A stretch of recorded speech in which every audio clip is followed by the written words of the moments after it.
And so this is what we read. It's in Numbers 13:31. This is what the Israelites are saying to Joshua. We can't go up against them. They're way stronger than we are. Joshua, go sit down, man. What are we doing here? But what we see next from Joshua is that he didn't give up. Is that he stayed faithful when everyone else was ready to give up. And this is what it says in Numbers 14:7-9. It says, they said to all the people of Israel, this is Joshua and Caleb talking, it says, the land we traveled through and explored is a wonderful land. And if the Lord is pleased with us, he will bring us safely into that land and give it to us. It is a rich land flowing with milk and honey. Do not rebel against the Lord and do not be afraid of the people of the land. And this is the part I want y'all to see. It says they are only helpless prey to us. They have no protection, but the Lord is with us. Do not be afraid of them.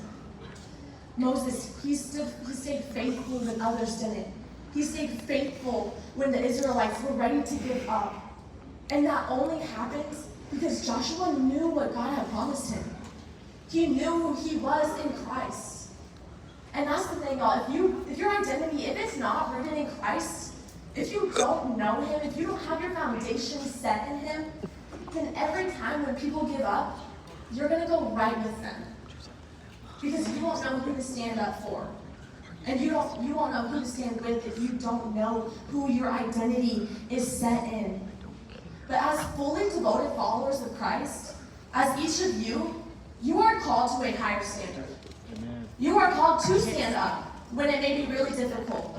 You're called to stand up when people are talking bad about your friends. You are called to stand up when someone is bringing down the name of God.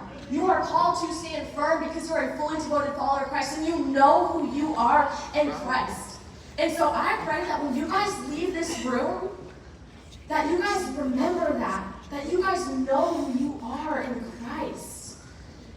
Because when others give up, it's going to be really easy to give up when you don't know who you are in Christ. And Joshua, he stayed faithful when others didn't. Because he knew and he genuinely believed what God had told him. And Joshua, he stayed faithful. Because you have to stay faithful too. Because you're not guided by other people's choices. You are not guided by other people's consistencies. You're guided by God. That's who you're guided by. So you're going to stay faithful when others do not.